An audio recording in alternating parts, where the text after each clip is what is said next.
What's up, everyone, and welcome to Shared Save the Game Media's weekly gaming discussion podcast. I'm your host, Kevin, and on today's episode, we're going to be talking about Ghost of Yotei and them nasty Xbox Game Pass price increases.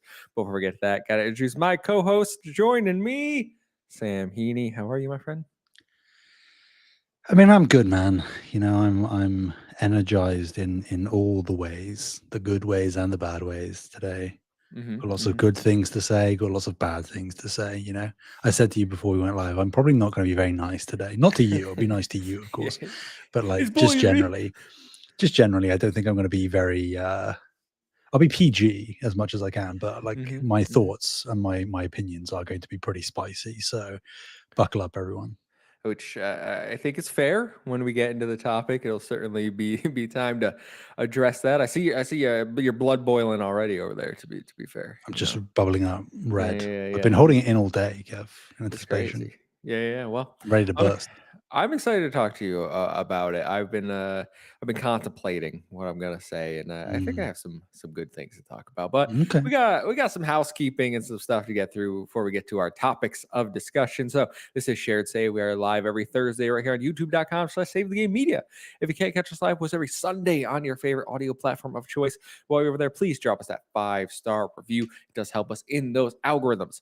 If you want to support us further, get early audio access to all of our content and exclusive bonus content like our monthly Q&A, our exclusive Shared Save episode just for patrons, head over to patreon.com/Save the Game Media for $1 a month. We're not jumping our prices, everyone. All right, $1 a month.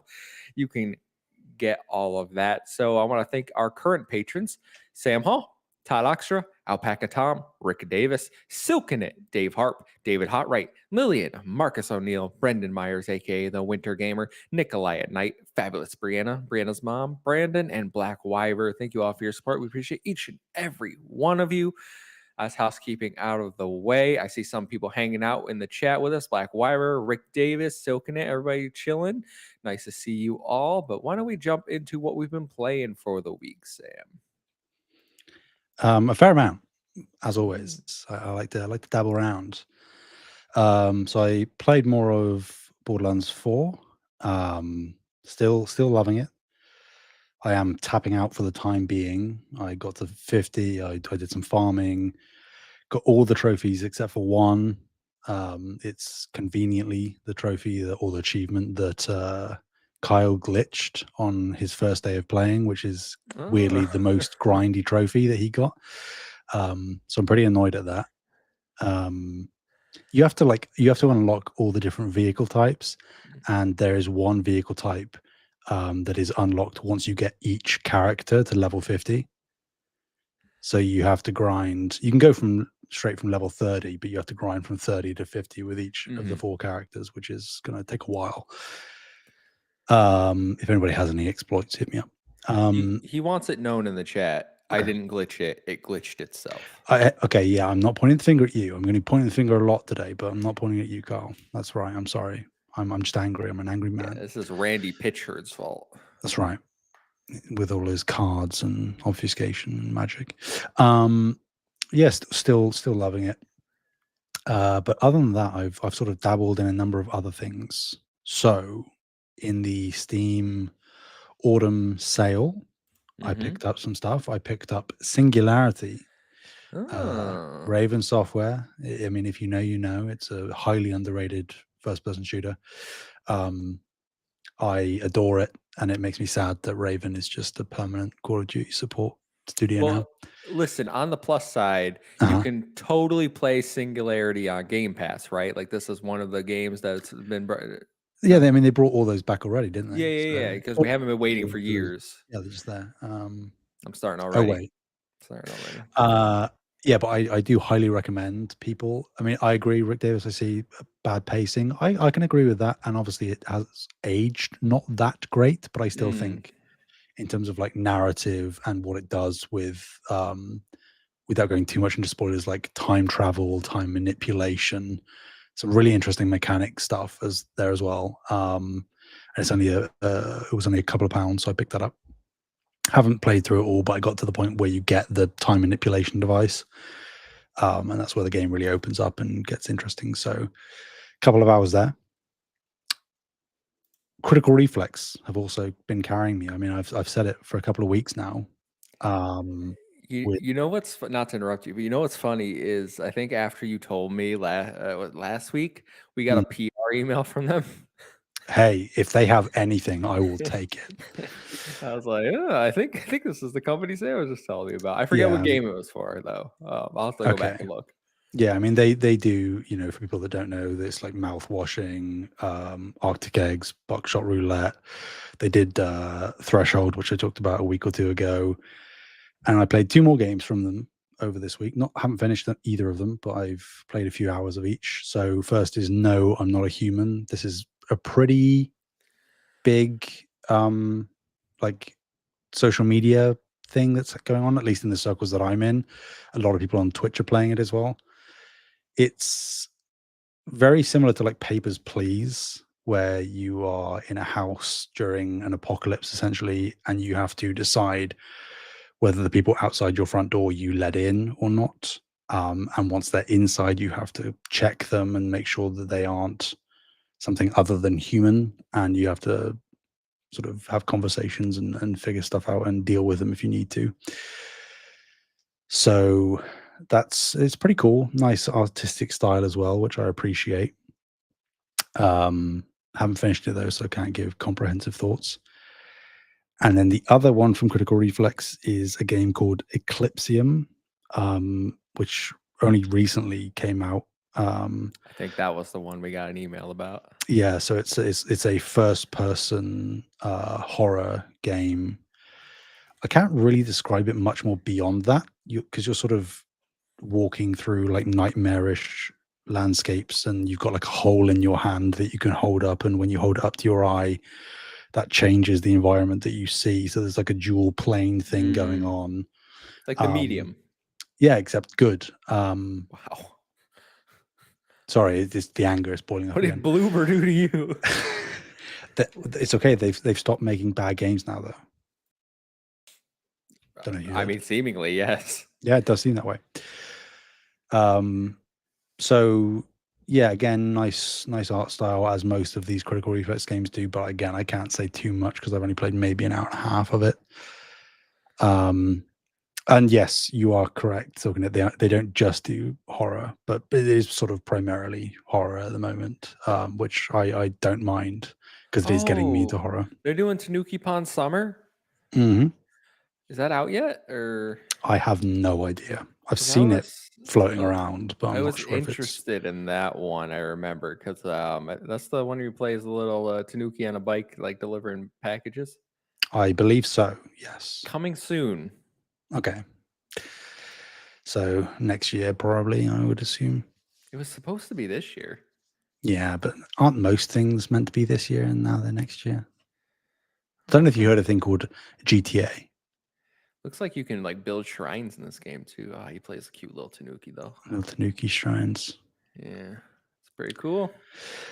And then to round out the little indie section, I've played a game which people might know of. Again, it's sort of picking up some steam on Steam. Called Megabonk. So I just saw that this hit like a sales milestone and that was blowing up, and I am like, I've never heard of this at all. And neither had I until about 2.5 days ago. And I saw it and I was like, I'm not sure this looks good, but I kind of like Vampire Survivors type games. Okay. This is basically Vampire Survivors, but in 3D. And they have some interesting characters that make it like you've got the typical ones of like you have a mage that throws fireballs, same as Vampire Survivors. You have the like the onion dude from the garlic from Vampire Survivors, but instead in this game it's a shirtless buff dude that just kills people with his aura as he's flexing. Okay. That's very Gen Z, Gen precisely, Alpha, I think. Energy. Precisely. Yeah. But you also have some characters that you unlock, like a skateboarding skeleton, that throws bones, obviously, Mm-hmm. but like the skateboard actually allows you to navigate the level in faster fashion and slightly different fashion than you usually do. I will say it's like kind of got like big Chungus Chad humor in it, which is unfortunate. Like I think when you die, it says like much dead, maybe Oh he my skill issue or something god. like that, Oh. which is it's real bad. But I must say, for like the couple of hours that I played of it, it is addictive in the exact same way that Vampire Survivors is addictive. Mm-hmm. Lots of upgrades, lots of things that you can just collect passively. Like you can just make passive builds that decimate everything. So it's not like an automatic recommend, but if you are into those kind of games, I actually think this one isn't that bad. And obviously, it's getting a lot of sales, so people are How much? How much agreeing. was it? I think I got it for like £6, Mm, which is obviously is higher than Vampire Survivors is, I believe. yeah, it's 15% off right now. Yeah, it's like an introductory sale thing, I think. Or it was. I go to the actual Steam and it doesn't say it's on sale. It says $10. That's twice the price of Vampire Survivors. Yes, and somebody else did something with $10 this week. I think I Yo, can't remember. have you have you seen the system requirements section I have indeed. on Steam? Yeah. Memory, 2 GB RAM, processor, potato, graphics. Yes. Yeah. Additional notes will run on a toaster. Jesus. Okay, well, uh, they know what they're about. I Yeah. can't fault them. Yeah.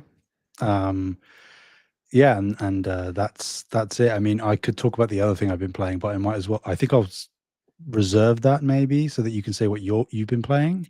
Yeah. I'll talk about what I've been playing, and then we'll jump into the other game you want to talk about because that is your main topic for the week. And we'll start there. So, I have been replaying Rise, Son of Rome, a game we talked about after we went off the air last week.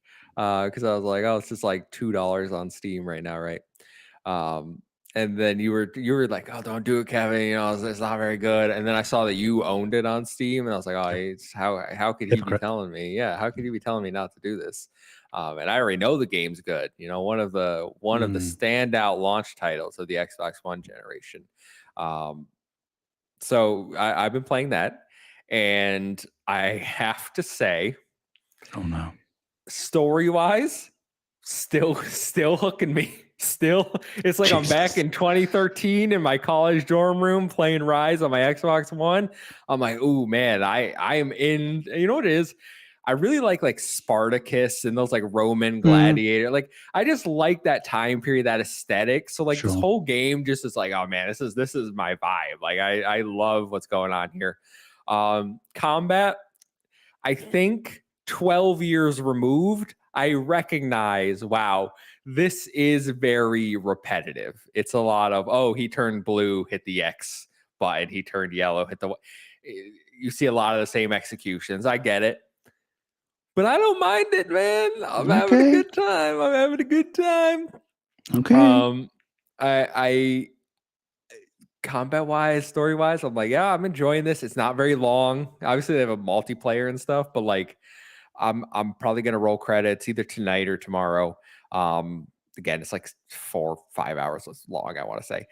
So I'm enjoying Rise, but I will say, in terms of playing on PC versus the 900p 30 FPS we got on Xbox One, this game is horribly optimized. It does Mm, not run well on PC at all. And at first I was like, is there something wrong? Like, do I have the wrong settings? What's going on here? Now, not Googling it, they never optimized this game. This game constantly fluctuates between a nice 34 to, I want to say, like 70-ish FPS constantly, no matter, like, sometimes we're like, oh wow, is this level going to be 60 FPS because you'll be running through the forest, everything's looking nice, and then it's just 30, 40, like constantly, and at some points it does hurt my eyes. Luckily, I have a decent monitor to mitigate some of the screen tearing and all that. But man, it's not exactly the ideal experience to be playing, because I was really looking forward to having this game like 1080, 120 at least. Like I thought this would be a great experience. I'm like, it's a 12-year-old game, right? Not Crytek. When I see Rick Davis calling out, it's just like, whatever. We're put it on PC and then we're never gonna touch it again. Yeah, unfortunate, man. I guess you can just never play it again. Well, I'm gonna beat it, and we'll see if I never touch it again. There's multiplayers right there. I wonder if you think the servers are still live? You think Don't go people to the are still- dark side, Kev. You think there's lose you. 70 something achievements in this game, right? Okay, Rick's calling me out. I got a decent monitor. Nah. I got rid of the 720p. I got a nice Alpaca Tom hooked me up with a nice 1080, 244 hertz. It's got all the good features. And then I moved my other 1080 over here as my second screen. The 720 is in a dumpster somewhere. All right, I threw that out. It's gone. The other game I've been playing, which runs a lot better than Rise Son of Rome, is Pac-Man World 2 Repack.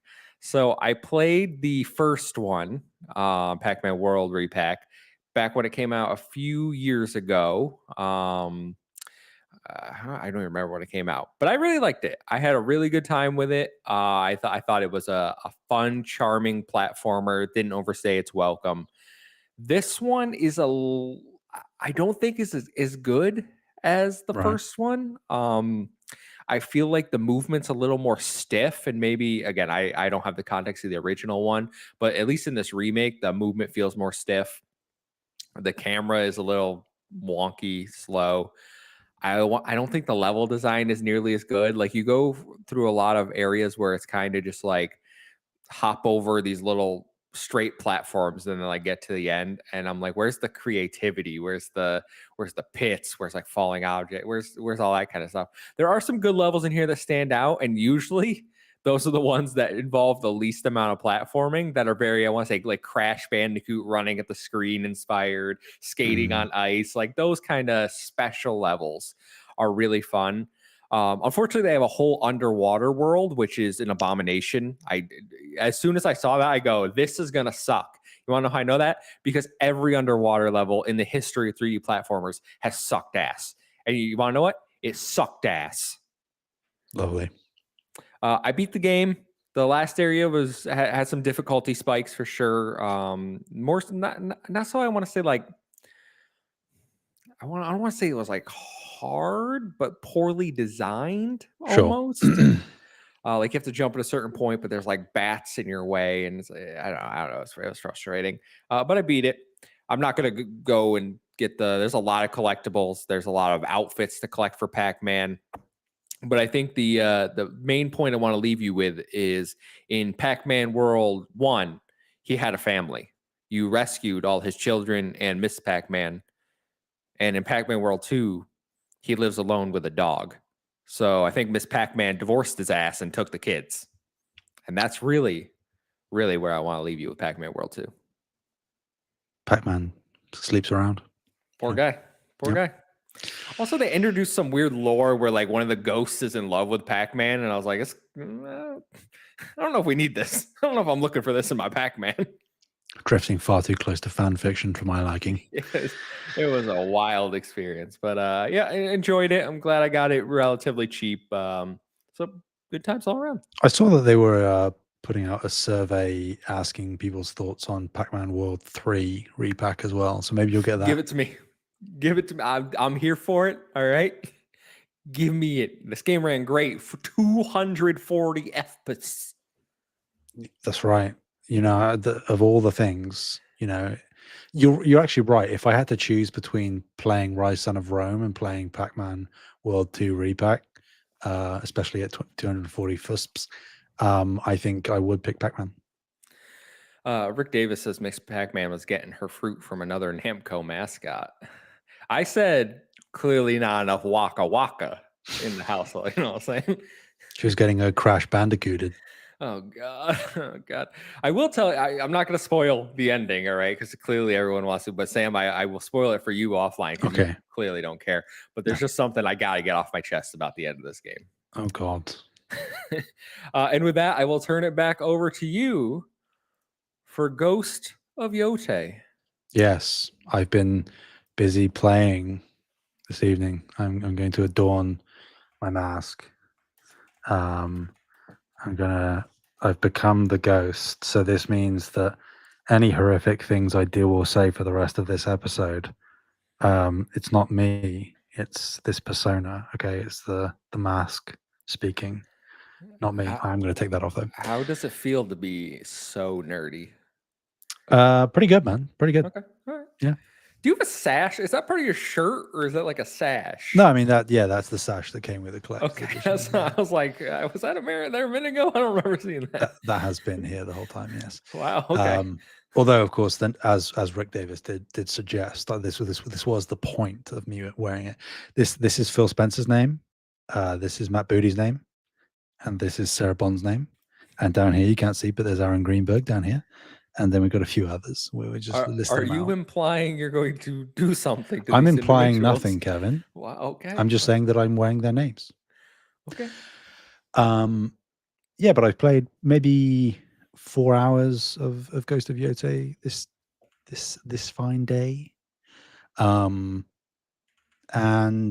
I love it. I think, shock and horror, I was going to love it, but I think it makes such a strong first impression. And I think that it sort of outclasses Tsushima in terms of like the pacing and just how quickly it gets you off to the races and out into the world. I think that visually it's gorgeous. I think the music is bopping from the get go. Story is more captivating off the hook. I think the gameplay is not different really, but just refined in good ways. Mm-hmm. So yeah, I'm very easily going to be losing myself in this game. So I'm not currently playing in any of the special modes. I have dabbled with both Mike and Watanabe, but I haven't kept either of them on. Are those like the like I know Ghost of Tsushima had like the black and white mode? Is that what Yeah, that is? so Kurosawa is the black and Yes. white sort of film grain, where it's like tinny noise as well. That's still in the game. And then Mike mode is a closer camera with more mud and blood. And then Watanabe mode, you probably remember, is the one that has like the lo-fi music Mm-hmm. playing whilst you're exploring and fighting. I can see myself like post game, if I have any cleanup to do, putting Watanabe mode on and just having the lo-fi tracks as I'm clearing the rest of the map or whatever. But I think I will just stick with standard experience. Rick Davis, English, I'm afraid, English with subtitles. That's not because I won't play it in Japanese. Like the second time I play through the game, which I will inevitably do, I will play it in Japanese. But I want to hear like Erika Ishii and the other cast members first as like my baseline experience. But I can totally appreciate people wanting to just go straight to Japanese. So I agree, Sam, as well. Like Kurosawa is likely a New Game Plus thing as well. Once I've experienced the game in color, then I can rip the color out. So I'm curious, as someone that didn't play Ghost of Tsushima and isn't really into the Ghost of Yotei hype train. Unlike I have friends in my group chat who are very excited to like get home and start this game today. So like this is clearly one of the biggest releases of the year. I think review wise, it's currently sitting at an 87 on OpenCritic, which has dropped a bit since the initial. I think it was at a 91, one of the highest rated of the year. So it's kind of fallen, and it's still reviewing better than Tsushima. But as someone that wasn't into Tsushima, how are you like? Is this game instantly one that's like, oh, just play this one instead? Like this is the more refined version? Difficult to say. I will point out, just so I don't forget, Rick, the lip syncing I know in Tsushima wasn't animation tracked for Japanese. It is in Yotei. so the lip sync will match Japanese if you switch it. In terms of that question, that's interesting. I mean, I think from my limited experience thus far, I think that Yotei just across the board is a better version of Tsushima. But I think that there could be a reality where by the end of Yotei, even if I think it's the better game, I might have an easier time recommending Tsushima. Primarily down to, I think,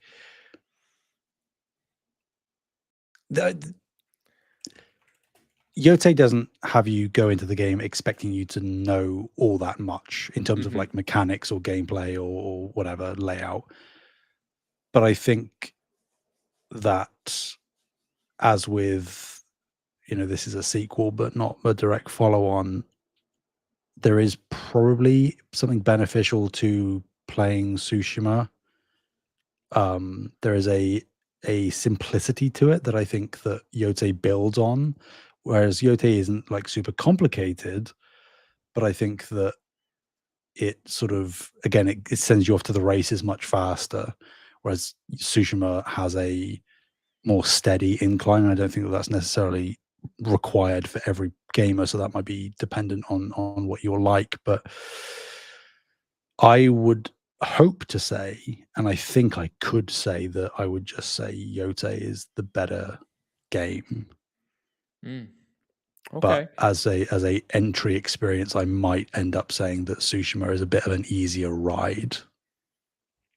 Interesting. Is because this one's structured differently, right, than Tsushima? Like this one you can tackle in any order. So no, it's not. I thought that was no. one of their whole selling points. That's where it gets a little confusing, because it did seem from the marketing that they were setting it up that way. It is more freeform. So like you have the Yotei 6, which are the big bads of Yotei, and you have to take them all down, because of course you do, as like a revenge story. And the marketing made you sort of, or implied at the very least in how it was presented, that you could kind of tackle them in whatever order you want. Obviously, I don't know exactly how true that is, but from my understanding of reviews and listening to conversation, and even just my first few hours of the game, it does seem pretty narrow in terms of, you might have a little bit of like horizontal leeway. Okay. Of like, you might go to this guy first and then this guy, but you are pigeonholed at the start, I'll say, and I can see it being that you are then pigeonholed again towards the end. So, but yeah, like I guess to answer your question, that does naturally mean that it is a slightly more different than Tsushima is, because Tsushima is linear in its narrative progression and structural design, but it's still relatively on rails, I would assume, for Yotei. All right. And I tackled Rick Davis's question in the chat there. Yeah, I went and looked. Ghost of Tsushima is at an 84. This is 87. So pretty, just the evolution of their previous game. I know you wanted to bring up, because we saw an interview with the head of I forget his name, the head of Sucker Punch, right? Mm-hmm. And he was talking about how not sure where they're going next. Name dropped Sly Cooper for some reason. Don't you tease me. All right. Keep his name out your mouth if you're not going to do anything with him. But like, do you I know it's early days, and this you don't really have, this isn't really a question based on your playtime, but do we think that like Ghost 3 will happen, or do we think we're good here, let's move on to like a new IP, or go back to Sly Cooper, please, thank God? Do I think a Ghost 3 will happen? Yes, in the same way that I think a Last of Us Part 3 will happen. Especially because Sucker Punch is comparably a much smaller team. We heard recently about what the budget for Yotei is, and like, comparable to other first-party studios and just development in general, it's surprisingly cheap. They're estimating, they said it was around the same as Tsushima, and Tsushima was 60 million. So if it's in that ballpark, that's crazy cheap. I mean, I know that's still a lot of money, but like when you're reaching 150 million, 200 million, 300 million for other stuff, it's like, so they're going to turn a lot of profit on Yotei. I think, Yeah, I was gonna say Tsushima sold what 13 million copies, yeah, roughly. exactly. So, and this won't do as well as most sequels don't, You but don't think so? I don't think so. I think like Tsushima, it will probably have a very long tail and will do very well when it comes to PC. But I don't think it's gonna reach those numbers again. I'd love for it to. I'd love to be wrong. I just don't think it's gonna happen because I think there were people that bought Tsushima, as with any original game in a Mm-hmm. franchise, that didn't vibe with it, so they wouldn't be interested in then buying Yotei when it comes out. Yeah, I know it's launch day, right? So people probably wait until the weekend or to pick up their games. But I have noticed not that much discussion, at least on social media and the circles I'm following, about Ghost of Yotei.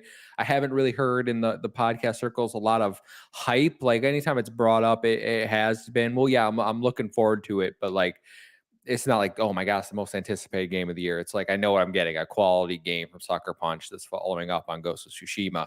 I do wonder if that is something to worry about. And I'm not even going to bring up the stupid boycott people, right? Like I don't think that plays into anything. I imagine that's a minuscule amount of copies they're not selling because they totally were going to buy those anyway, right? So I am curious to see where this nets out when they start announcing sales numbers. If it is a surprise success, if it doesn't meet expectations, wherever we are, just because I'm not hearing it in the zeitgeist. Yeah. I expect it to do still very well. But I would expect it to maybe settle in like around like the 9 to 10 million, maybe. That's what I think it's going to hit. But time will tell. I think that the sentiment I have seen has been pretty good on the whole, and we'll see what it's like as it sort of percolates over the weekend. So, I mean, I pitched the question of like what's next from Sucker Punch before I saw this interview with Fleming, Mm-hmm. which is, I guess, good timing because, like you say, he did bring up Sly. Now, I would clarify. Um, I think the framing of his response makes it sound like continuing Ghost or doing Sly are the two things that they're considering. Whereas I think he was just providing two examples of things Yeah. they could do. Yeah, I was definitely had some hopium reading it the first way. That's the way that I read it the first time. I was like, oh wow, okay, so they are actually seriously considering going back to Sly. But then I was like, well, why wouldn't they bring up Infamous like at all? I'm okay if So they go back to Infamous. To be as am honest. I. Very clearly, I would be fine if they went back to Infamous. But I think is just saying like, regardless of what we do, the decision is limited because they're a one project studio. Mm-hmm. So, like he says, I'll just read the quote. The truth is that whatever we do next, whether it's continuing Ghost or going back to Sly, the decision is really more limited by, again, our cherishing of focus and time to iterate, which means that we can really only do one thing at a time. If we were good at juggling 4 projects, yeah, we'd have a remaster. And let's go do one of those and do some fan requests. That would be really popular. But we only get to do one thing, so it kind of has to be your best idea, which is fair. Like, I respect it. But also, like, maybe make a smaller, like, just a second team, just a small team, just a small. Or hear me out. PlayStation has a remaster studio Hey, that could just work on those type of old IPs since their Wh- God of War multiplayer project got shelved. but now they're doing a Spider-Man multiplayer, of course. And when that doesn't work, they're going to go to Last of Us multiplayer. And then, oh, wait, no, we tried that already. And Yeah, then they're we going to tried go to both of Days those Gone actually. Yeah. multiplayer. They're Nope, like, oh, definitely that's a not really that bad one. idea. I'm just Um, this is where I get a little frustrated because like I do like Sucker Punch, even though the Ghost series is not for me. Like I do like Infamous. I love Sly Cooper, and like mhm. I don't have confidence that we'll ever see anything from either of those again, despite the request, despite the love of fans. I think, especially a few weeks ago, like didn't I don't know if it was the same person, but didn't someone at Sucker Punch basically say like only 10% of the studio would even want to do a Sly Cooper game? Yeah. So I have no real hope of that. My only hope is they get a small support team they get the blue point on it, something along those lines. But even then, I just don't. I don't know. I don't think Sony's in the habit of, oh, we'll remaster this PS2, PS3 game for how much would it really sell? Like 1 million copies if they're lucky, especially after they put out those the classics, right? Which I don't. Did that drive demand for a Sly Cooper remaster? I don't know. I don't think so. But to circle back to like the general question of like what we think is next from Sucker Punch, I don't think that they're going to go straight into another Ghost game. I would assume that the next game we're going to get is something new. You know, you said Sly. I very clearly, obviously, would love Infamous. I don't think that either of those is like actually impossible. I just think that they're very highly unlikely. The one thing that gives me hope on my side of the argument is that they've recently talked about being fine about giving Infamous to somebody else to remaster or remake. So I'm like, well, hey, they've actually mentioned that specifically. Mm-hmm. So that doesn't mean that anything's happening, but like they've consciously said the words, we could give Infamous to somebody else to remaster. So I'm Give it a Virtuous. They're remastering everything. apparently so. Apparently so. They're huge. Did you know that they're like a 400-person studio?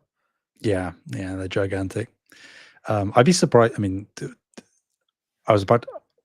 I was going to say something that like made sense in my head, but I actually vomited in my mouth slightly. I was about to say, with the amount that Xbox is partnering with them, I'd be surprised if they didn't acquire them. And I was like, that's an awful idea. Don't do that. They're in the thousands, says Rick. Oh wow, even bigger than I thought. Doesn't surprise me, considering the amount they're doing, especially with like Metal Gear as well recently. So yeah, I think something new, and then maybe another Ghost at some point in the PlayStation 6 cycle. I'm not expecting any new game from Sucker Punch in the PlayStation 5 life cycle. Yeah, I think they're done. I think they're done for this gen. I would also lean towards, I think, a new IP for PlayStation 6 and then maybe Ghost 3 to round out that generation if Sucker Punch stays the current size they are. If they grow and expand and Yotei's a giant massive success and they're like, we need another one now. We'll see. The things are always a possibility, but I think as it stands right now, I would like to see something new from them in a few years. Different aesthetic, different maybe gameplay style. Maybe not an open world. Like I think there's so much. Maybe like cartoon. Maybe someone with a big cane, with a raccoon, with a tail. No. Yeah. 4,000 people. Is that virtuous? Jesus. Wow. Hire them. Apparently they're doing the Halo remake. I saw that rumor going on. Yeah. Which we'll find out in a few weeks, I assume. I mean, it'd be interesting to see because like they seem to be a very versatile remake studio because having done Oblivion and Metal Gear and seemingly now Halo, it's like those are all very different games. And Metal Gear is nothing like Oblivion in terms of like visual style. And I know that Oblivion was built on the old engine and whatnot, but I that makes me worried about their consistency. But both of those projects have been pretty good on the whole, so I have hope. Yeah, on the whole, the longer you play Oblivion, the more it breaks. But yeah, just like Borderlands.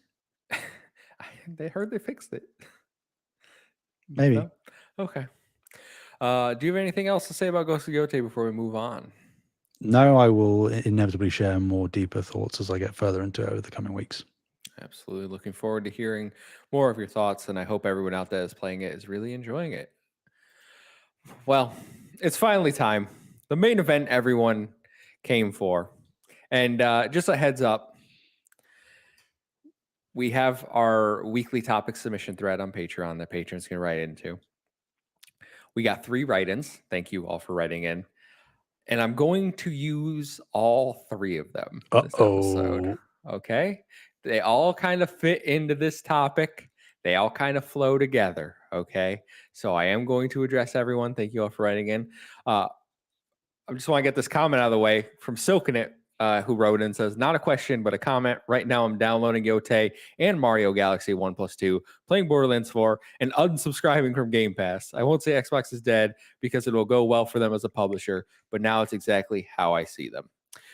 So thank you for writing that and soaking it. I will get to the other two questions as we go through the topic. But yes, my topic is, of course, Game Pass price increases and changes. To summarize, if you did not catch my video that I put out yesterday on the topic, Xbox has decided to raise the price of Xbox Game Pass and make some changes to their tier structure. Are you crossing out Phil Spencer? I'm doing nothing, Kev. Okay. Yeah. Wow. So to summarize, Xbox Game Pass Ultimate is going from its current $20 price point a month to a whopping $30 a month. And to justify this increase, they're adding Ubisoft Plus Classics and Fortnite Crew. Xbox Game Pass Core is becoming Xbox Game Pass Essential. Xbox Game Pass Standard is becoming Xbox Game Pass Premium, and both those tiers are adding PC and cloud support, which does expand their libraries a little bit, I think from 25 to 50 and over 200 for the now premium tier. Neither are getting Ubisoft Plus or any of those ultimate features just yet. Neither are getting a price increase. PC Game Pass is going from $12 to $16.50 a month. But they will still get day one games, but they will not receive Ubisoft Classics Plus or Ubisoft Plus Classics or Fortnite Crew. Microsoft has also announced they are changing Microsoft Rewards. You will no longer be able to redeem Microsoft points for Xbox Game Pass subscriptions. You will now have to buy Xbox gift cards and redeem that way. And I have a rant to say about that. And they're also capping the amount you can earn based on your for Xbox rewards, I should say, not Microsoft rewards. Xbox rewards, they're capping the amount you can earn based on your Game Pass tier, 25, 50, or 100, respectively, depending on where you subscribe. This has inevitably led to a lot of internet outrage, anger, and mass cancellations from what it appears. Sam, I haven't heard your thoughts. I know we talked a little in the Discord yesterday, but how are we feeling about Xbox Game Pass's changes in price increase? How mean do I want to get? I think surface level before I inevitably rant. It's clearly not a good thing. I think everybody that was sort of clued into the situation knew that a price increase was coming. Like me and you both over the past couple of months have consistently said, both before the showcase and then after the showcase, we're like, if you guys want to get into Game Pass, do it now and stack up as much as possible, if possible, because it's going to go up. And it took longer than either of us probably expected it to, but it has, and it's gone up the most it's ever gone up in one fell swoop. And yeah, I mean, the one bit of solace I take in all of this, and it's not really solace, is that it does seem to have been the straw that breaks the camel's back in terms of even, I will say, the most of the sort of Xbox diehards, the faithfuls, the social media personalities, most of them have come out and sort of like without any caveat just abjectly rejected this and criticized it, which is the correct strategy, by the way, the right thing to do. You know, you've said yourself, like there is no reason or need. This isn't the time to be defending something like this.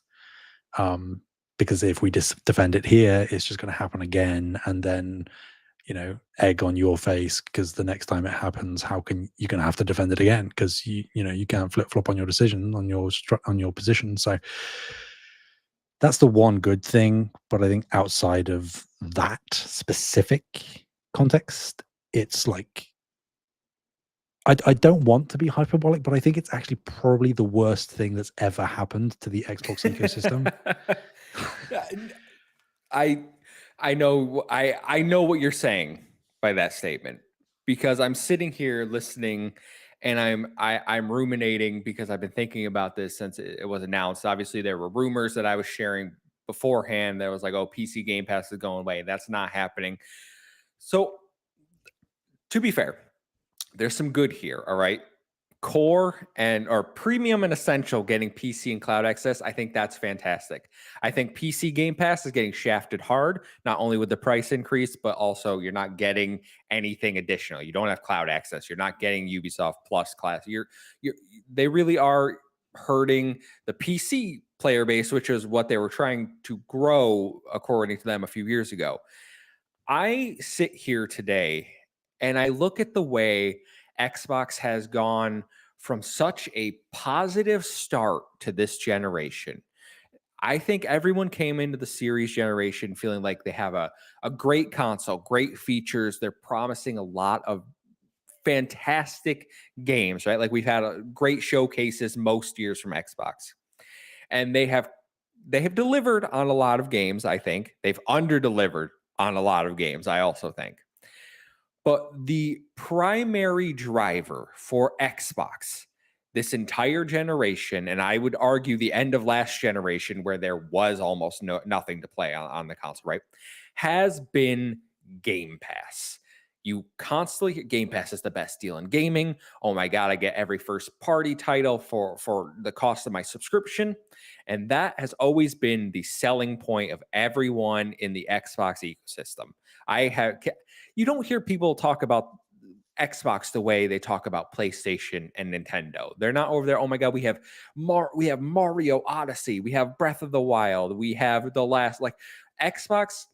You may like their games. I like their games, but that has not been the conversation for Xbox for a long time.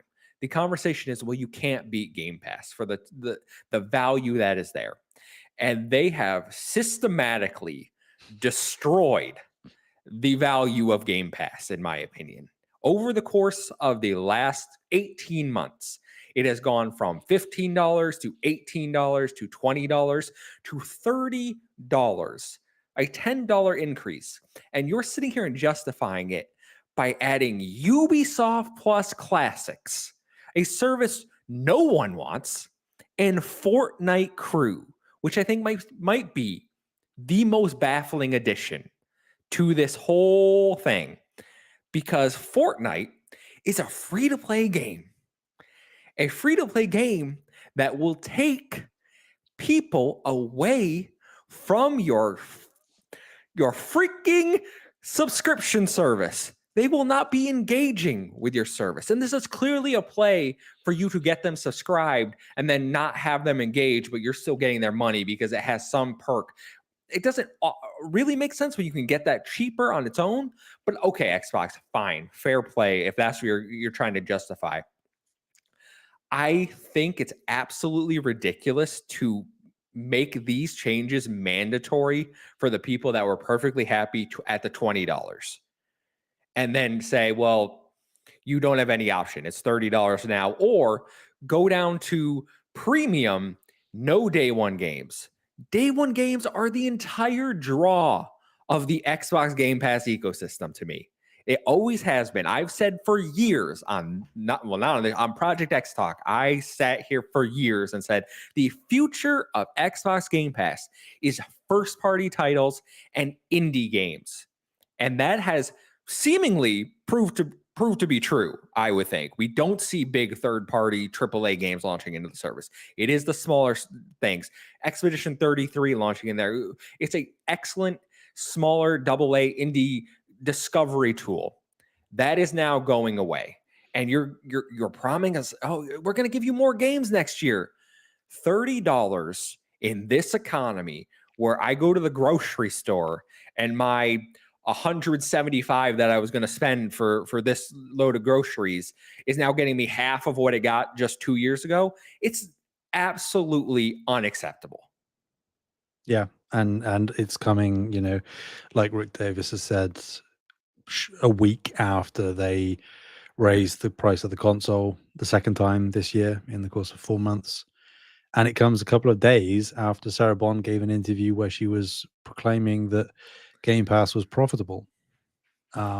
and now it's even more profitable. So win-win, I guess. Is it more profitable? Because we saw the Xbox subscription cancel page go down, right? So I would love to know how many people actually cancel their subscription when they actually like.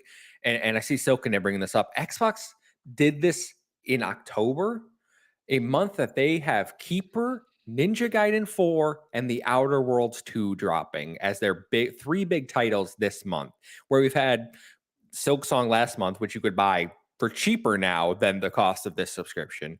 But it's clearly no coincidence they made all these changes ahead of such a big month for Game Pass, And then then Call of going, Duty. yeah, Call of Duty, and then going into 2026 where they're promising Halo, Forza, Gears, Fable, like big heavy hitters that will undoubtedly be $80 because they moved back their $80 price point for the holiday season. They are certainly going to reinstate that next year. I have no doubt about that.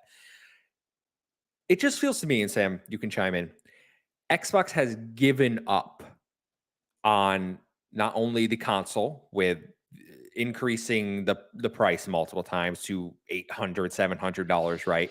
Which in the US we can at least say, oh, it's tariffs, it's Trump doing this, yada yada yada, right? How do they justify increasing the Game Pass subscription apart from we want more money? Because tariffs aren't affecting your digital goods and service, like your distribution to me through a subscription service. That's not you're not being tariffed on that. So you really don't have macroeconomic conditions to blame on this one. This one very much is we want to make more money. Yeah. And that's a business. I get it. Of But it course. sucks for the consumer. Yeah. I mean, I'll point out before, because it might get lost in the noise of wherever we rant shortly. But Keeper, you mentioned it, especially. That comes out in what, 2 weeks time? I think 17th, I believe. Yeah. So yeah, exactly 2 weeks. That has had, similar to Hellblade, very little marketing. And also I would point out that it is not a multi-platform game. It is just Xbox and PC. And again, I refer to it like a broken record, Psych Odyssey, development documentary on Psychonauts 2. One of the main reasons that Tim Schafer talked about being okay with the acquisition is because of Game Pass, the creativity that it allowed them, and the visibility that it would give to their games, the quirkier, smaller games that people wouldn't necessarily buy, but would play to test out because they could access it through Game Pass. So people are now mass unsubscribing just before that game comes out. They aren't marketing the game, and people on PlayStation, and I mean this in the nicest way And possible, Nintendo.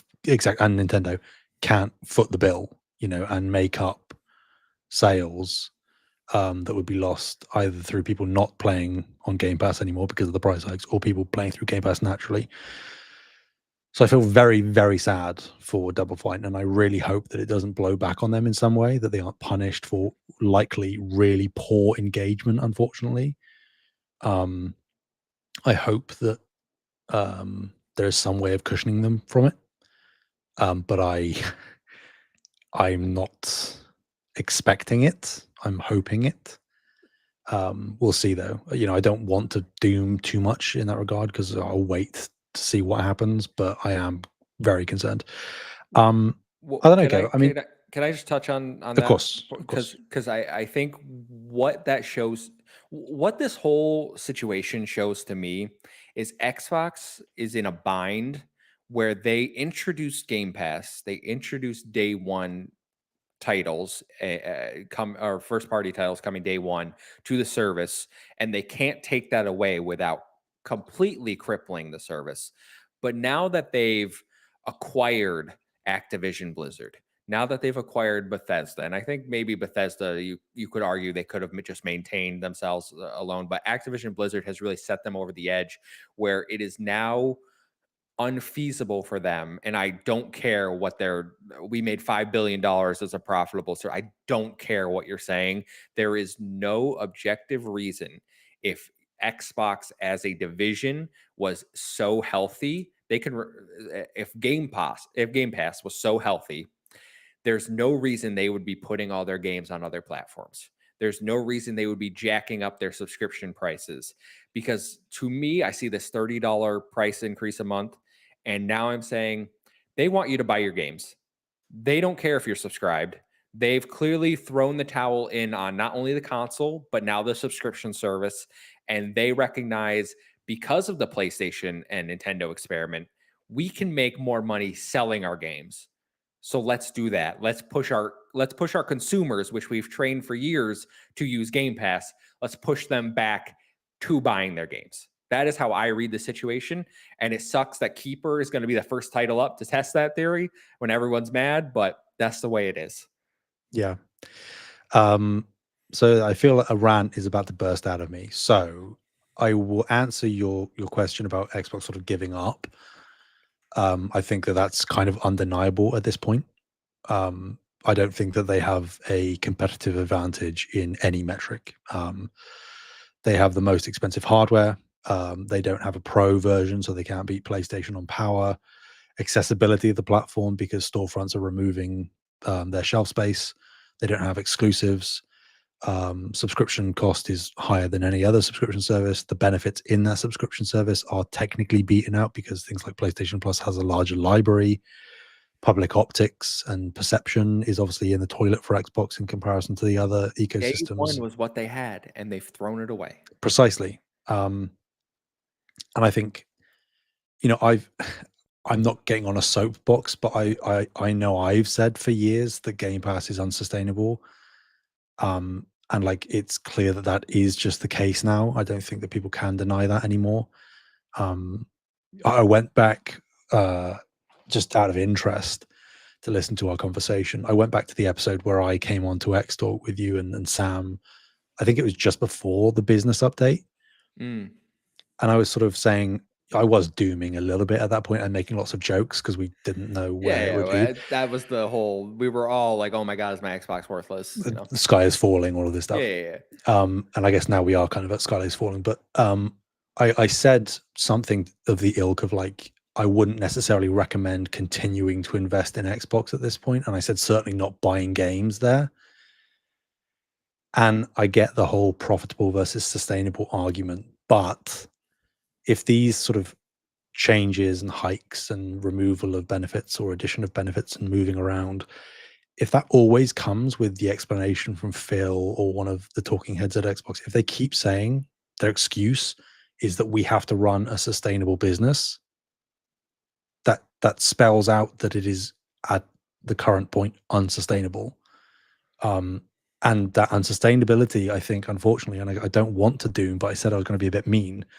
I think we've reached that stage now where the unsustainability is going to spiral because the player base and the subscriber count is going to dwindle because of being priced out.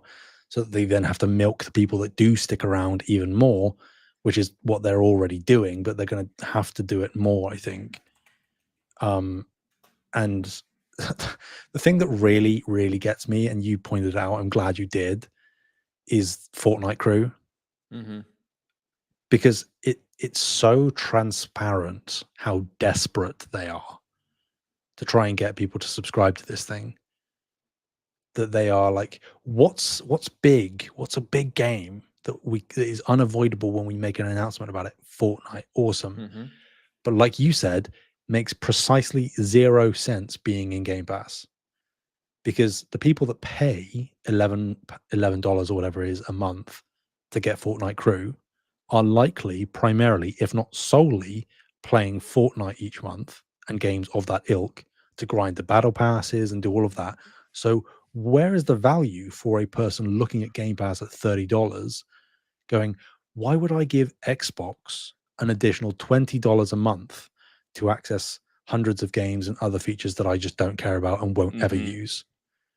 And like you said, there's no optionality. There's no toggle on and off thing that you can do. If you want the day one stuff, you are stuck. Obviously, PC exists, but that has its own caveats.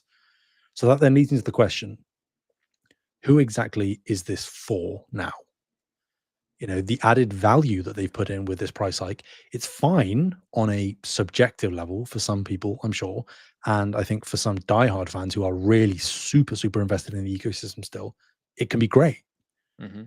But for literally everyone else, it's atrocious. It's going to. I'm, I'm, I'm fighting myself. I don't want to be too mean. I think it's going to send the service into a death spiral. I think that's going to happen. I don't think they care if it does at this point No, because like I just made a point. I think they want people to they have start that buying their safety games net. again. And shout out Raichi in the chat said that they're going to subscribe. They're talking about Herdling, which is on Game Pass. Did you play Herdling too? I did love that Yeah, game.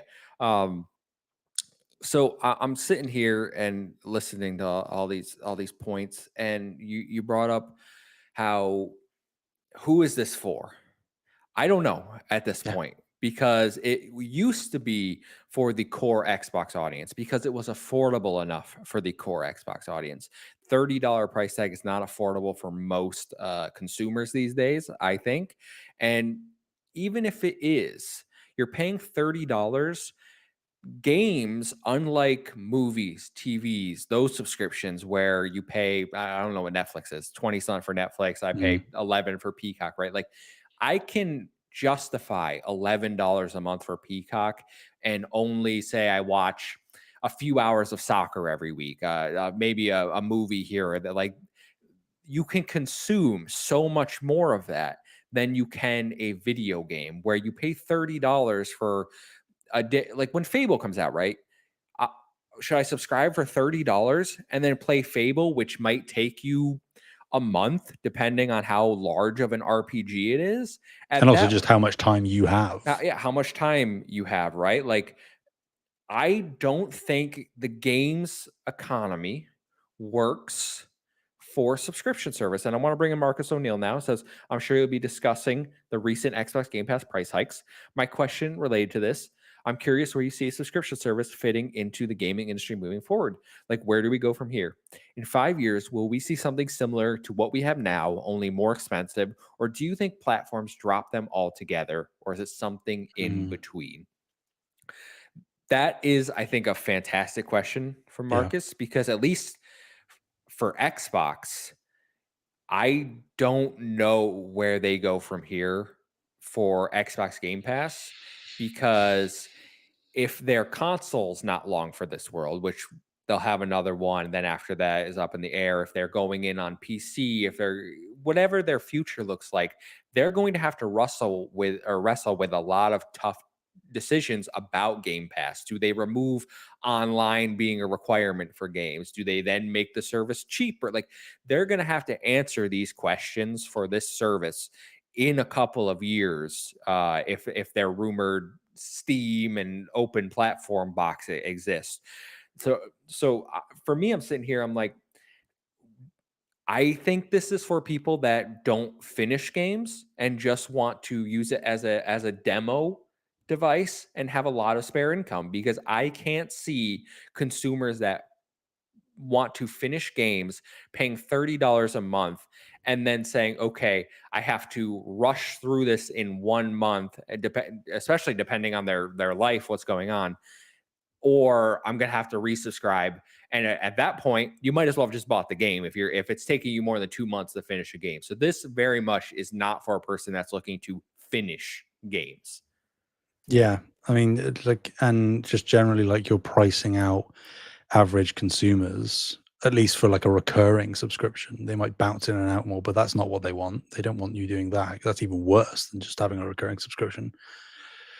And for Ubisoft Plus Classics, which like has some back catalog Ubisoft stuff that most people have probably played at least some of, and the others aren't going to be interested in it because they haven't already played the Ubisoft games that are in there. And then, like we said, Fortnite Crew, which is by definition a time sink game that will suck you away from all the other things that you're supposedly gaining the value of through buying into Game Pass Ultimate. And then you see that COD is restricted solely to Ultimate. The trickle Oh, I down think that's such a scumbag move. I can't within believe the that the like launch that year wasn't thing. like an announcement, right? I mean, and like I said, I put a tweet out. I was like, in case you were under any illusion of where Xbox's priorities are, they are selling you that this is a net gain because they're adding so much value to the service, and yet they are carefully and intentionally hiding the things that they don't want you to see.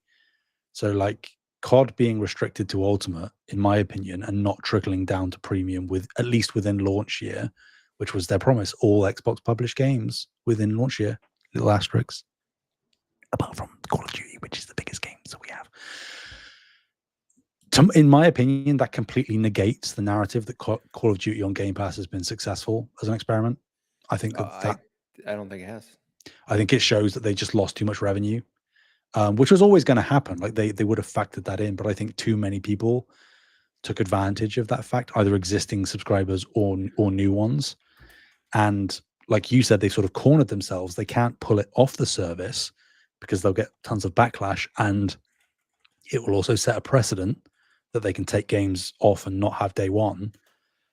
So they cornered themselves again in the day one department, so that they've had to balloon the prices to compensate. And the benefits that they've tried to cram in, again, don't make sense. And like Fortnite Crew, that would take you away from playing COD, so you aren't spending money or time in COD. It just seems, I don't know what the end goal is here. I mean, I think I do know, but they just don't want you to think that that's the end goal. You know, the whole sort of third-party publisher going full Sega thing. I think like that's the path I think they've always been on. And I think to answer Marcus's question of like, does subscription services exist in 5 years? I think they probably still do. Mm-hmm. But I think that it will be very, very, very clear that they are niche for the diehards. They won't have probably as many benefits as they currently do. They'll be stripped back and pared back to save costs because, again, subscriber count will dwindle because of the price increases. And like, if you are on whatever, prospective PlayStation or Nintendo or Xbox device, if you are really invested in the ecosystem, you can subscribe and give X corporation more money and you'll get some stuff in return. In the exact same way that I think like physical media will always be around in some form. Mm-hmm. I think that's the same thing that will happen with subscription services because they're stagnating and declining in most circumstances. So I think like not necessarily that there's a bubble that's going to pop, but I think that their relevance and prominence is going to diminish greatly. I can certainly see this moment if it's not reversed like when they tried to raise the price of Xbox Live Gold years ago, right? If they stay the course, I can see this being very detrimental to Xbox Game Pass, which again we've said on this episode we don't think they care all that much about. I think Game Pass still exists in a few years. I think it looks wildly different, certainly more expensive if they're going to stick with the day one releases, whether they remove online, new features, something like that, right? I don't know what Game Pass looks like, but it'll be undoubtedly different. I think you'll see things like ad tiers, cloud only tier. Like, if anything, they're going to expand it more to try to get more people in at lower costs to them, but worse service for you, and see if that they can get anyone in there. I was just looking at what was the price of PlayStation Plus Premium for a year, because I'm grandfathered in at the essential price, even though I have premium. So I get it for $80 a year. It's $160 a year for PlayStation Plus Premium, which I will add gives you Ubisoft Plus Classics. Yep.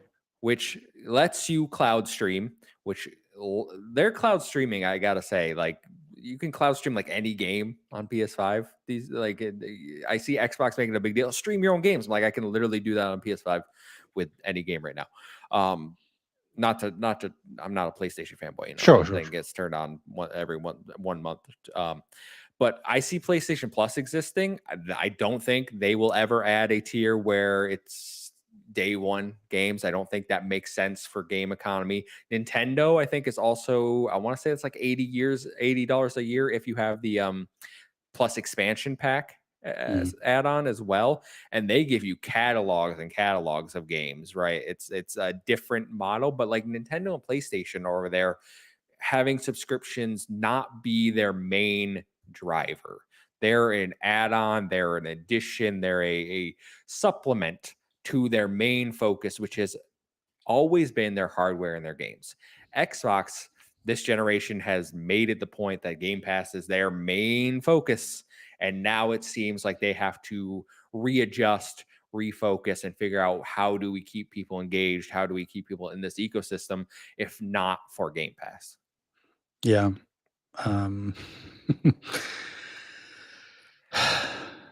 It's just it's honestly depressing. It's like,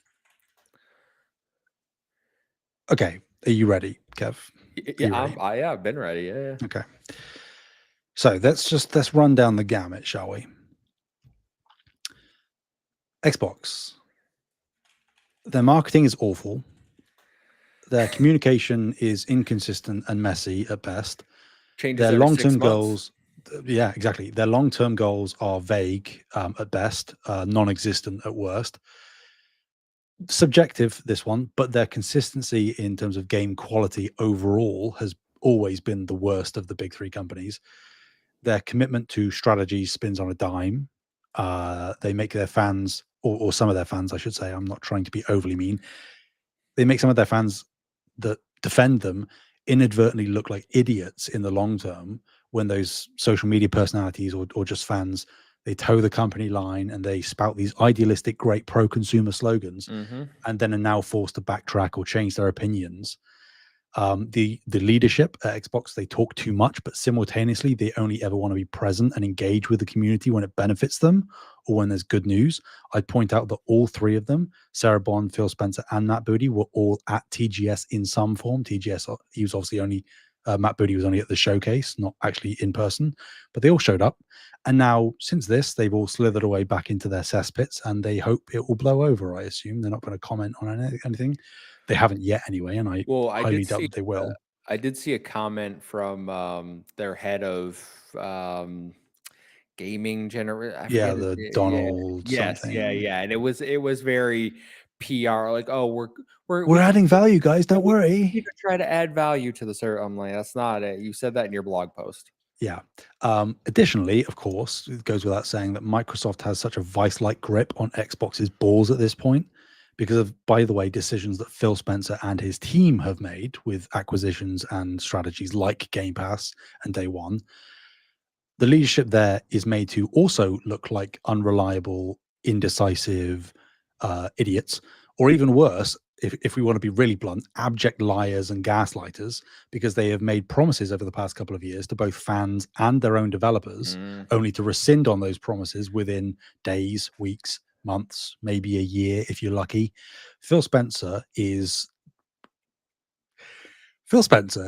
a a smiley waving sock puppet that Satya is dangling in front of Xbox fans' faces, trying to distract you, while the other 7 tentacles that he has are slipping into your pockets, and he is trying to rob you blind.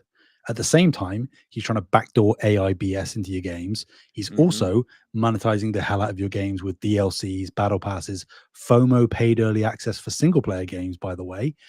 He's also putting splashing what is it, full screen ads all over your console's homepage. He's also making, as we've talked about, your competitors the definitive better value proposition at this point. He's also being the company that is depreciating game ownership the most, so that the sunk cost fallacy for people in the Xbox ecosystem continues, because the second that you unsubscribe from Game Pass, of course, especially if you've primarily played games through Game Pass, which is kind of the whole point, your entire library vanishes the second you unsubscribe.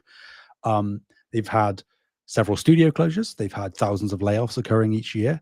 Game cancellations are rife, many of which have been publicly announced games with trailers, which does differentiate them from other people. And we've said it before multiple times, Kev, but I will reiterate that I actively fear for studios like Double Fine, like Compulsion, like In Exile, like Ninja Theory. I even fear for games for studios like Rare and Obsidian, because all of them produce games, most of which are good, to be clear, but that are below the AAA blockbuster gangbuster selling level that Microsoft are pretty clearly solely focusing on going forward in terms of their priorities. In my opinion, if any of those teams that I just mentioned survive going forward, it's purely because they are ultimately a rounding error and can therefore slip through the cracks, not because Microsoft values their creativity. I think it's so transparent what's going on. Like all of those things that I just said, and there's probably more that I'm not thinking about. My brain's fried. But it's I can't disagree with what you're saying. And I hosted a freaking Xbox podcast for 4 or 5 years, right? And I said a lot of things on that show that probably didn't come true, but at the time was based on what I think to believe, or what I believe to be reasonable predictions based on things we were being told. exactly. And now I look back at those things that I've said, other content creators in the space have said, and I can't help but feel we were sold a false bill of goods consistently. And it's taken me a while to realize, like, I loved Xbox from 2001, y'all. I have been here from the original Xbox. I loved the 360.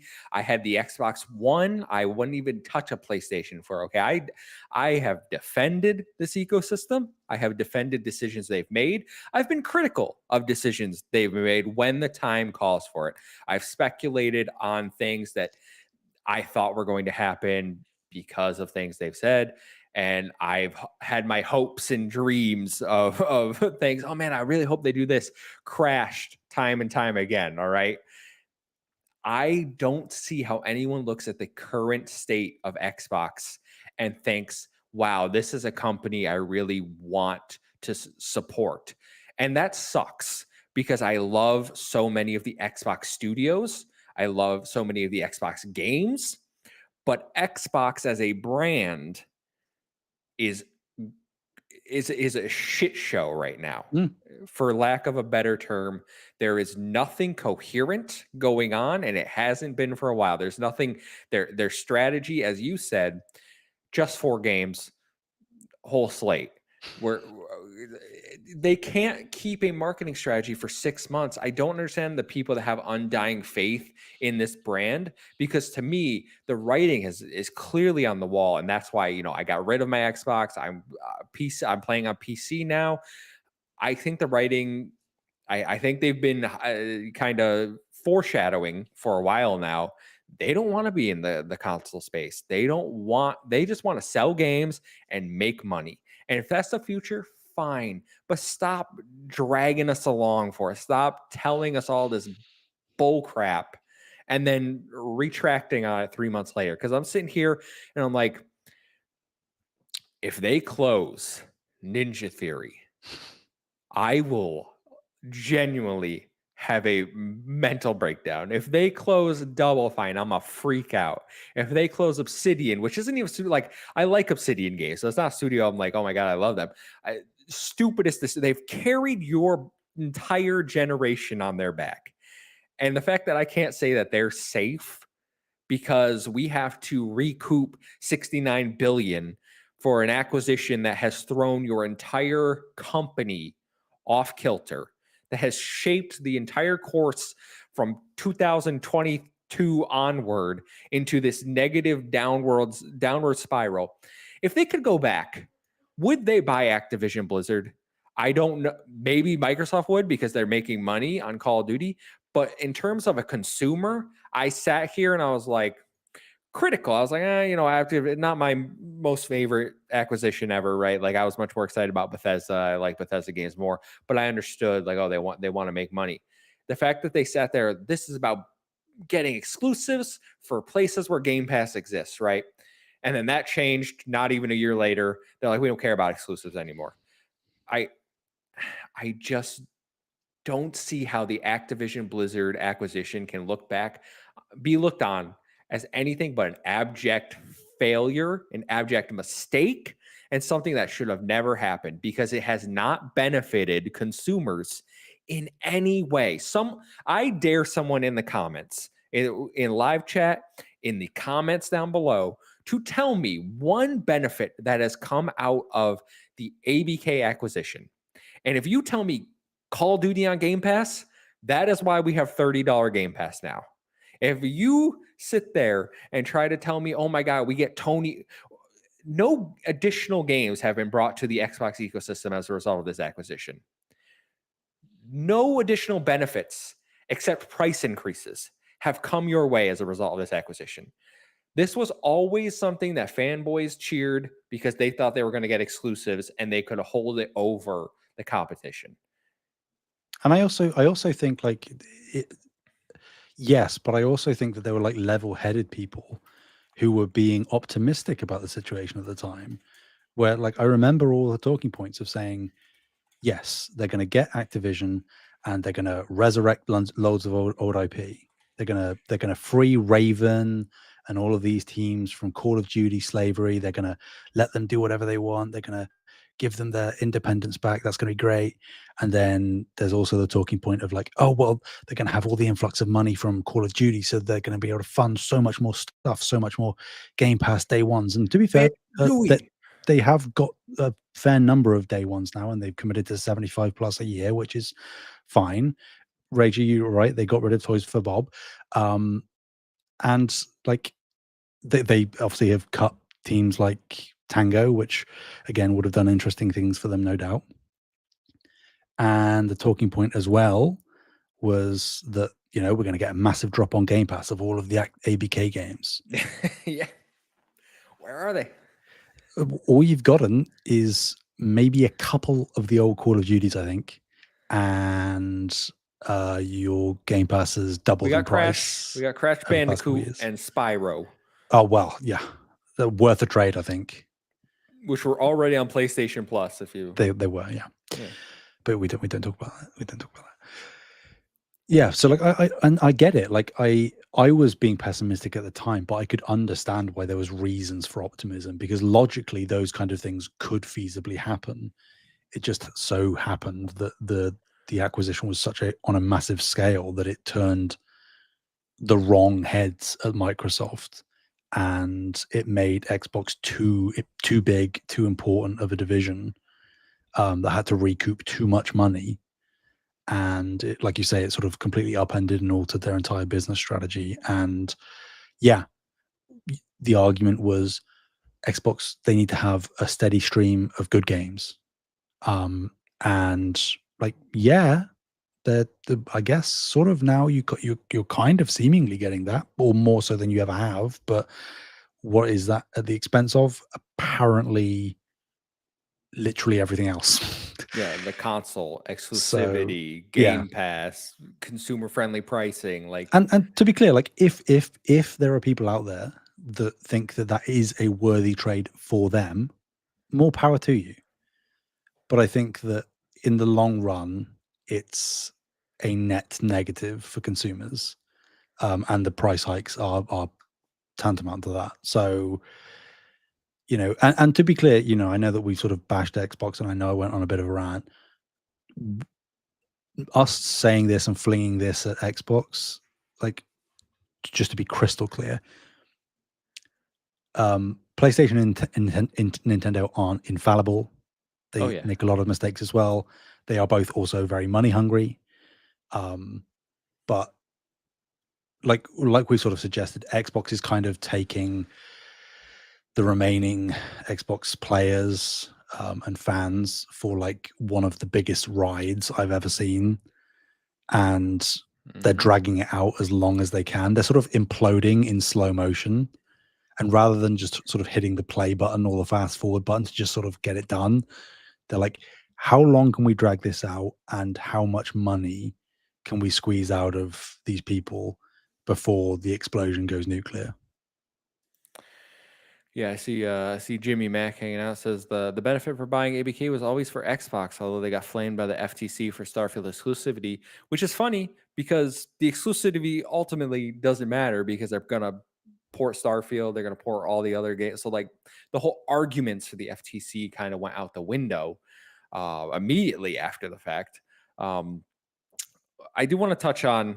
I mentioned they were changing the Microsoft Rewards Mm, program, and this is just a little note. Okay, trying to bring the heat down. Okay, I think this is a stupid and anti-consumer change. They're clearly cracking down on people who have been using the Microsoft Rewards program to fund Game Pass. And they said, no, no, no, you're no longer doing that. You're going to be paying for Game Pass, or you're going to be using gift cards for our ecosystem. And the gift cards are more expensive than the Game Pass subscription were in terms of Microsoft Reward points. So you're going to have to work harder using your getting your points. It's going to take you longer. So you're going to get less Game Pass at the end of the day, and we're going to save money. That is so infuriating to me as someone that has been saving up thousands and thousands of points to use on PC Game Pass when there's things that I want. Like, I literally just dropped. I got a code for PC Game Pass, and I'm subscribed for this month because of things like I wanted to play Keeper, wanted to play Ninja Gaiden before I go to get married, right? And now I'm like, those points are worthless because the amount it would take me to get gift cards, it's just not worth it for me. So I'm going to spend those points on like Target gift cards and like use them to fund things in my real life as opposed to my Game Pass subscriptions, which is maybe what they want. They don't want you getting things for free, but it just sucks to see that they're making so many changes to save them money but drive consumers away. yeah, and something else that isn't being spoken about too much, like they're now also monetizing cloud gaming because the quality of your experience and your prioritization in queues is now dependent on which Game Pass tier you're subscribed to. So, like, they're they're they're commoditizing wait times and things like that. And if people don't see the slippery slope that that creates, Cloud gaming did come out of beta. I didn't include that in the summary, but it's now out of beta. You get 14. This is the caveat I love from the press release, by the way. I don't know if people got that. 1440p gaming on certain games on select devices. So they're not even improving like the experience for everyone for every game. You may still just have the same cloud experience you've been having.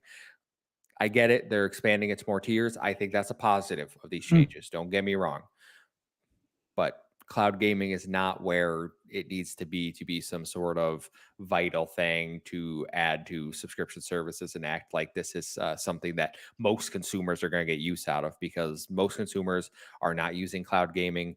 A lot of the us would still have no access to internet to be able to do that, or data caps or limitations. So yeah, and again, like simultaneously as they have, in a good way, opened up cloud to more of the tiers, at the same time, they're now sort of doing the whole prioritization thing. So, like, yes, you have access to cloud gaming on the lower tiers, but if you actually want the optimal experience with cloud gaming, you're gonna have to muster up 30 a month, I'm afraid.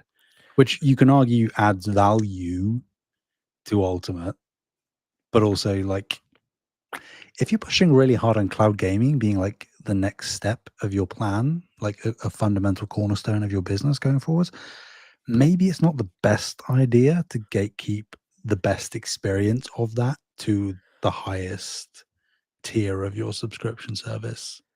So I've been floating this cloud thing around for a while now. Is cloud gaming right now is locked? It was locked behind Ultimate. Now it's at Premium and what's the other standard? So, Essential. Mm, God, stop changing the name of your tiers. So they've moved those. They get cloud gaming now. There's a rumor of a cloud gaming ad supported tier, right? Is this going to be their workaround for when they say we're getting out of the hardware space? You're library is still available to you through cloud gaming.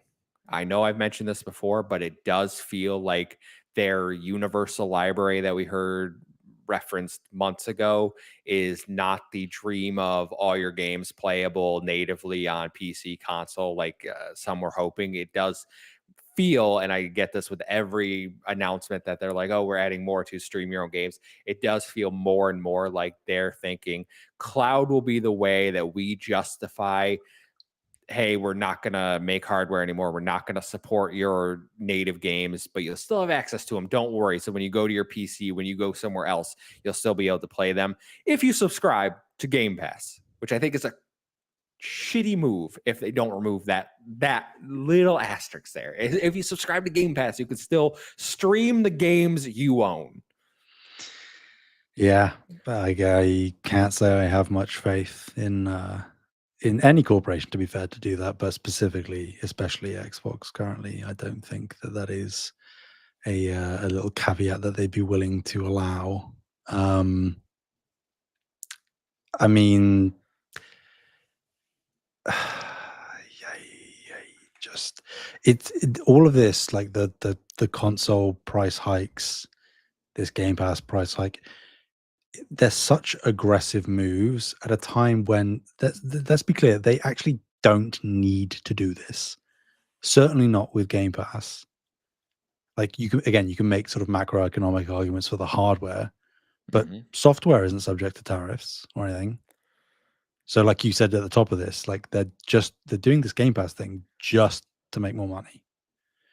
So, and it's such an aggressive hike that, the argument's made of like, oh, well, they're actively trying to kill off the hardware. They're trying to diminish numbers and sales so that whoever it is behind the scenes pulling the strings that doesn't really want to be in hardware, which we kind of know who that is, Satya and Amy Erd and all of that, they can then make the argument to investors or whatever that like, look, we can actually make more money by not having the R&D and manufacture costs of hardware. Let's just stick to the software and publishing side. Maybe that's the same thing going on with Game Pass, like you say, where that they are trying to tilt more and more towards this sort of cloud future, and Game Pass will inevitably, at least to some degree, still be a part of that equation, but potentially a far less pivotal one. I don't know. Again, it's like I don't know what the long-term goals here are. There are conclusions that you can draw, but I also at the same time feel like some of the conclusions that you draw are contradictory to the moves that they're making. So I really, not only is it depressing, it's baffling. I don't get it. Yeah, I don't see a world where Xbox really recovers. They're gonna be successful as a publisher, and I mean Of that. course. Like, I'm going to continue to play Xbox games. Yep. That's because I want to support the studios. I don't really, at this point, after 20 years or 24 years of Xbox, I don't really care about the company Xbox at this point. Like, it's very, very depressing for me. Yeah, I see Jimmy like Xbox wants to transition out of console, PC, cloud, and mobile have the greatest growth potential. ABK helps them further. This is what I'm saying. Like, if they just wanted to become ABK, fine, but they're stringing Xbox consumers who have supported them along, and that's what really I think makes people mad. I see Rick Davis. Remember, this was all done because we're listening to what you've been asking for. I want to know who is begging them for a 50% price increase. I don't know anybody. That video was so toned down. I cannot believe some of the marketing crap they put out for not only this, but for like just in general. Some of the stuff is just, it comes across so tone deaf, so dumb, and their marketing department is really not good at reading the temperature. Again, like just with how forward-facing their leadership is, it is so cowardly. Who was that woman in the video? Precisely. I've never seen her before in my life. The amount of times that Sarah Bond and Matt Booty and Phil Spencer show up in videos that they realistically don't actually need to show up in. And then the one time that they're delivering bad news that they're still trying desperately to frame as good news because we're adding value, guys. We're adding all these things to Game Pass. You're paying us 50% more, but we're adding stuff. They don't have the balls to come out and actually be the ones delivering that message. And again, they aren't commenting, and I don't expect them to. If they do, I'll commend them, but I'm not assuming that they will. Something I am going to ask you though, Kev, as a question, whether it's the closing question or not is entirely up to you. There's been conversation online about, the backlash has been seemingly, at least, been pretty big. Lots of cancellations, even very prominent Xbox diehards seemingly unsubscribing, which I said was a good thing. There has been a conversation of, do Xbox backtrack? Do they rescind on this? Do you think that they are going to? If you think that they do, what do they take it down to 25? Where's your head at? My initial reaction is no. I want to be able to say yes because they did it for Xbox Live Gold, but I think that was a different Xbox. I think that was one not pushed by Satya to make as much money as possible. I think we're in a different era, so I'm gonna hold firm and say I don't think they're going to backtrack. I think that they came out with this restructure, price increase, knowing that it would upset people, which is why they're not really saying much. But yeah, I think this holds.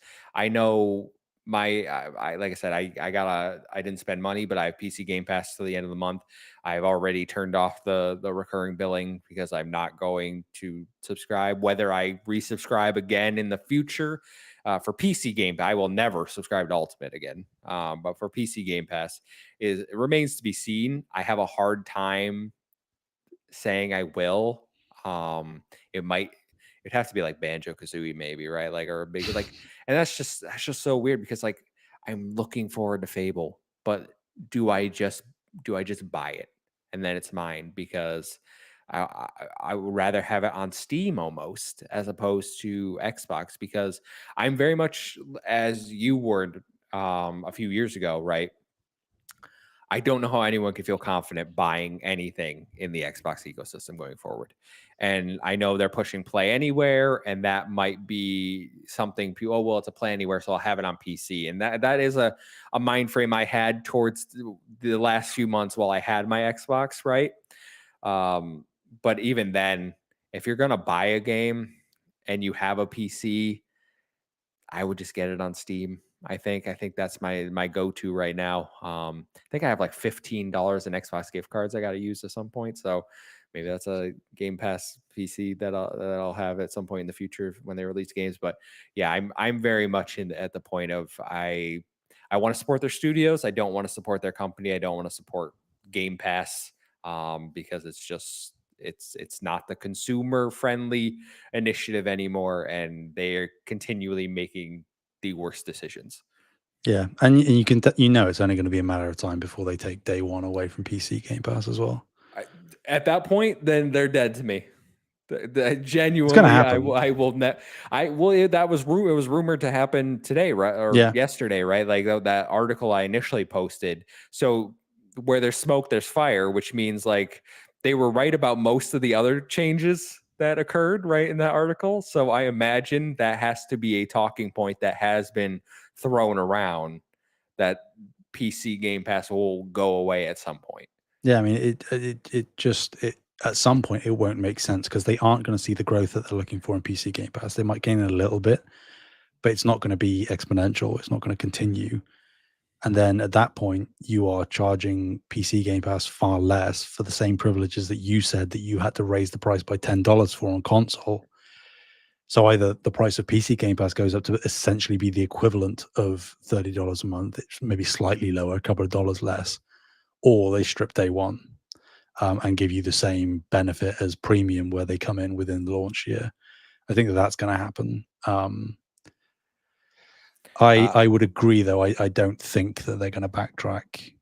I think the trade-off was either going to be $80 games or I think we're getting $80 games next year. Well, I think that is a likelihood. I don't know that it's guaranteed, but I think in the interim, right now, it was either $80 happened and the precedent was set with Outer Worlds, going forwards, or they make up that $10 in Game Pass. in Game Pass, because, and I guess that, like, I'm not a fly on the wall, but logistically, I could see the Microsoft execs reasoning it by saying, yeah, they'll be unhappy about the Game Pass price increase, but that is technically optional.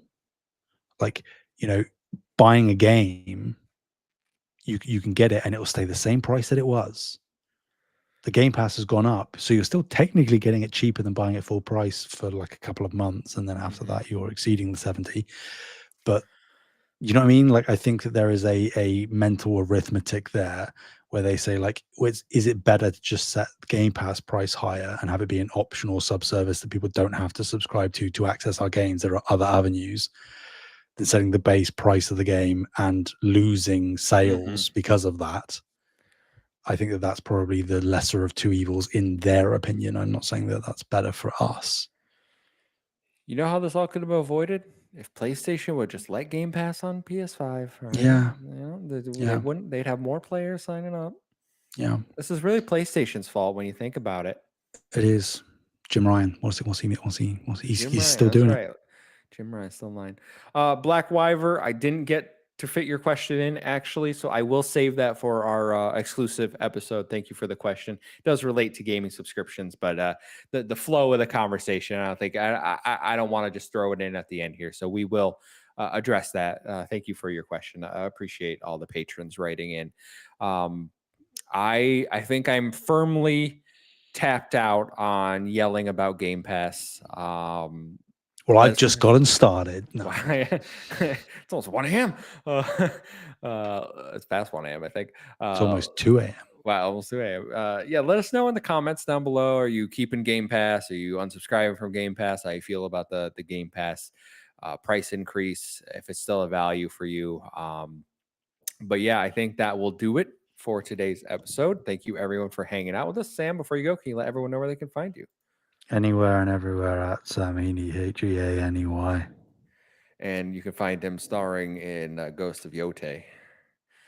You can find me at the Muffin Mon everywhere. It's a 1 and 7 I, O and 7 A. Follow us at Save the Game Media on Blue Sky or Save Game Media over on Twitter to stay up to date with all of our latest content. Until next time, we will see you